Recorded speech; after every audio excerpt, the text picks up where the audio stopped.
प्यारो हजुरबुवा, आज पनि याद छ त्यो अन्तिम दशैं जब हजुरको हातबाट अन्तिम टीका लगाएको थिएँ।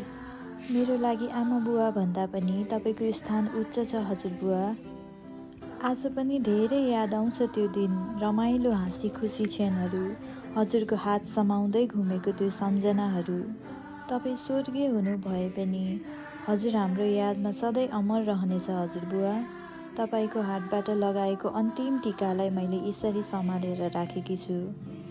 यो साधारण टीका पनि आज मेरो लागि धेरै महत्त्वपूर्ण छ, किनभने यो अन्तिम टीका हजुरको हातबाट लगाएको थियो।